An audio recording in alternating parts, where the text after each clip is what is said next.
structure of millions, several millions of Nigerians who are tired of status quo and want a better new Nigeria.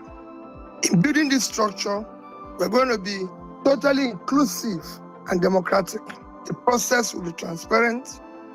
We will consult with so many stakeholders as possible. We want the structure to be citizen-led, so it will be demand-led, not supply-led. Because people have always said to me, why don't you appoint this one? Why don't you do this? I say, no. We're a family. Good news to all obedient worldwide. Please, if today is your first time coming across my video, I want to say a big thank you to you for stopping by, and I want to welcome you specially to the platform that tell you undiluted truth. Guys, today, Peter Obi inaugurated, his grassroots support for 2027 election. Now, some persons have been, trying to lobby him, to get connected with Atiku so that he can deputize Atiku in 2027 election. Now, Peter Obi said that is not going to be possible. He said they allocated 6 million votes to him in the last election, even though he scored 10 million. He said if he has done it in 2023, that he's going to do more. Now, Peter Obi he gave a speech I'm about to show you. And in this speech, he explained how he's going to face Pablo Escobar. The correct government of the day is going to face them in 2027, that they are not going to toy with our mandate like they did before. Please share this video. At least to me, this video is refreshing. It's a breath of fresh air. All right, please share this video until all obedience, all Nigerians see it. Okay, some persons have been saying, due to what they did to us in the last election, there is no need to campaign to vote. Listen to me. If you are saying that now you are giving their Agbadorians, the Pablo Escobar's descendants, you are giving the opportunity to carry on their more evil they are doing. You understand? Do not say, they are one. You get my point? Those guys, they are oppressors. Please share this video. Every Nigerian got to see this video. All right? Thanks and God bless you. Don't forget to give it a likes. Thank you. It is time to start talking on that structural issue, which we still want to do gradually. Because we now believe that we now have people who believe in this new Nigeria we're preaching, people who are ready to sacrifice for it, people who are ready to wait for it. We have now a reasonable number to start talking about it. So now is the time for a strong socio-political structure across the country, across the 30 states, one that includes not just hardcore obedience, but also over 6 to 10 million, because I know while they said we got 6 million votes, I know we got up to 10 million. So all those who supported us, all those who voted for us, and millions of Nigerians who are now experiencing the outcome of board governance in the last couple of years, we need to engage them to join this movement. We will begin with a series of consultations in the coming days and weeks for birth of this structure of millions, several millions of Nigerians who are tired of status quo and want a better new Nigeria. In building this structure, we're going to be totally inclusive and democratic. The process will be transparent. We will consult with so many stakeholders as possible. We want the structure to be citizen-led, so it will be demand-led, not supply-led. Because people have always said to me, why don't you appoint this one? Why don't you do this? I say, no. We're a family. This family will come out with their own structure that they will all believe in and will all monitor and see that this thing. So in it, we've nominated a number of people. I've looked at a number of people, most of you who are in this space, like Madam Bolanle, Madam Aisha, Tomo, Anelo, Favor, Dam, and others that will join for us to start the consultation that is required. It's not going to be all of us that are doing a sacrificing for it.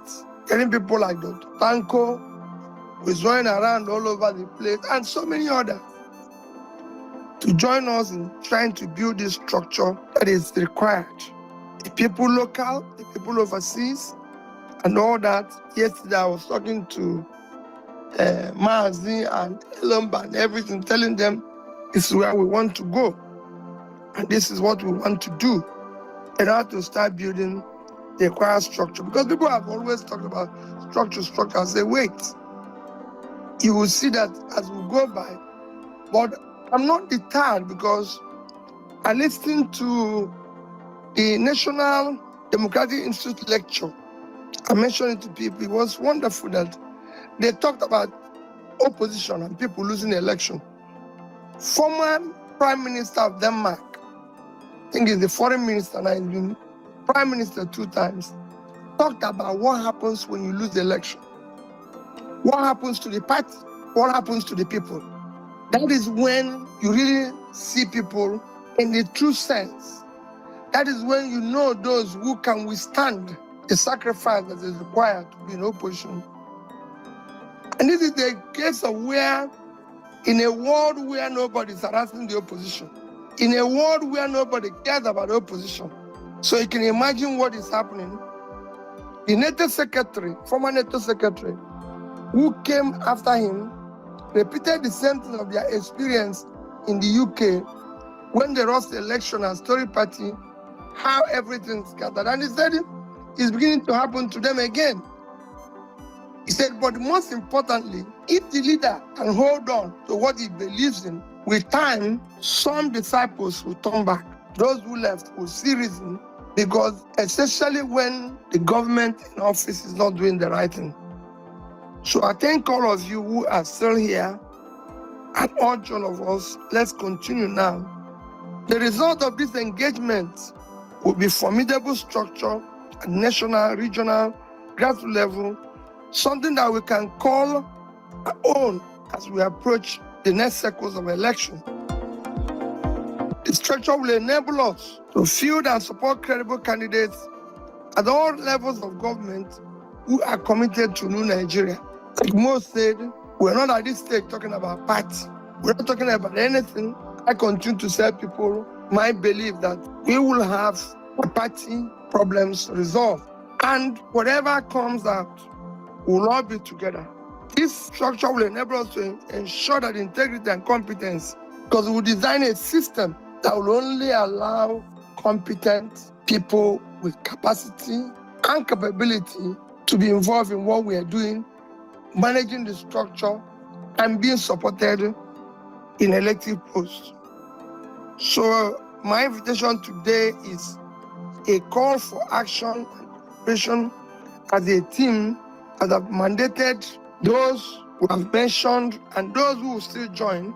It's a teamwork. It's not something that will close the door. It's a teamwork. We know all those who believe in what we're doing and will continue to engage.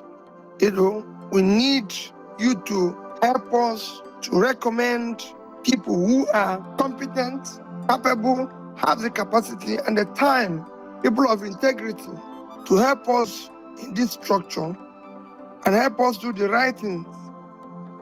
We can't preach one thing and do the other. You've seen where people will say, oh, Peter has not done this, he's not done this, he's not done this. What I tell them is that we can't preach peace and be declaring war. We cannot say we want to obey the law. Somebody today called me and said, oh, you sent out a tweet about somebody who is being harassed. Am I aware that he's putting on fake news? And I said to him, that is why we have law courts. When somebody accused me of fomenting problem, trying to lead a protest, which I didn't know about, I didn't call him names. I sought the rule of law, which I'm going to pursue in earnest. That's the way societies are built. Societies are not built by when people call you name, you go and start fighting them on the street, or kidnap them, or harass them. No, that's not the new Nigeria we're talking. The new Nigeria we're talking is where people can say to P2B, you're wrong, because he's a leader. Where people will talk to him and he will listen. Where people will share their ideas with him, because his job as a leader is to listen. His job is to learn. And then if you don't believe in what the person is saying, try to convince him. And when they have a better idea, please accept it and implement it. And that is why I like listening. After this introduction, the only thing I can do is to sit down, learn, take notes from you, and that's what I intend to do now.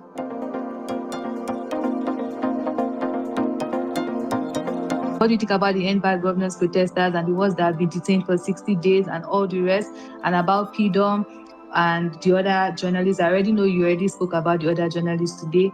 And lastly, what do you think about the future protest October? What do you think about all the protests, and what do you think can be done? What do you think is the right approach to tackle this particular government in power because of all the bad news you've been hearing from them and how they're not doing the right thing in office? So thank you. Those are my questions. Well, mine is a very simple thing. I've always said it. Its citizens must always hold their government accountable. And when I talk about citizens, it's going to be everybody.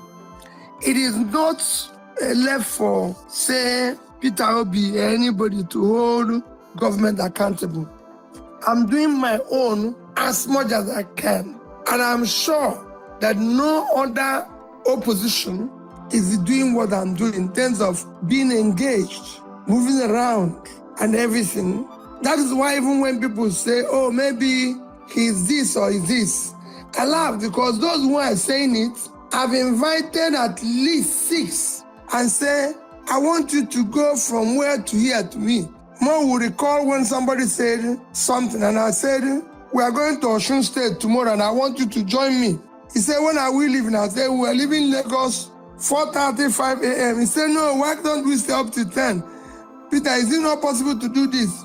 Before the man wake up, I was already in Oshobo. But when you're doing it, people who stay somewhere, probably eating shrimps and good food, are busy saying, oh, this man is not this. They forgot that I went to Biu in southern Borno. They forgot that I went to Katangu in southern Gombe. And on, difficult places to campaign, and I still going all those places today. More would tell you, I left Kogi, 7 p.m., not seen anywhere on the road to sleep. And many people insisted we sleep with them, and I said, I'm going to Enugu. So when you do all that, all of us need to engage them. It is not about me. It is about all of us collectively. If you look at what government is doing to the big and famous today in Nigeria, if you look at what they are doing to people who speak, just imagine what I'm going through. Just imagine it. So it's easier for people to go on and say, I comment on issues like you see me with. First thing I do when I get any news, like the one I did this morning, I was traveling in America. I didn't know. When I get any news, all I do is to take 24 hours to analyze what happened and what is happening. And I make comments. But I really make comments on anything. And I support all peaceful, legal protest, agitation. And when I was campaigning, I said it. I will talk with every protester, agitator, this. All I want you to do is say the reason why you're protesting. Tell us why you're agitating. Don't just say for the sake of it, there's about governance. No. If you see my Twitter, I state the things where I don't just go. That's why I go and do the research, have the facts, have everything, so that when it is verified, people can see, even if it's somebody who made the statement, yes, I can now do so on another person's statement. And usually, those who come close to me will ask me, oh, this is this, this is this, this is this. And most of you who are in this space do that. You'll see that when they tell me, oh, you haven't commented on this, you haven't commented on this, I'm looking into it and I will eventually comment and send them back as I've commented on it. But thank you. I urge you to continue. If there's any place I'm not doing well, please correct me. People are talking about attack and everything. Just imagine what people are getting so you can imagine what I go through. But I assure you of my commitment, and I want you to be similarly committed. There's no alternative to this journey. If we see one, we'll acknowledge. But there's none. And it is important that people understand that we have to continue on this trajectory because there's no alternative to what we're doing. Things are worsening every day. And those of us who are in government, as far as I'm concerned, are not bothered. It's mentioning to people about how the capital budget of our primary health care and capital budget of all our teaching hospitals being below what we used to buy jets, anything. It's nothing anybody can imagine. No other country can that happen. So it is for all of us to hold our hands together within the law and continue to say what is right, continue to criticize what is right, continue to do and stand on the truth. It is not easy. Any of us can be picked up at any time.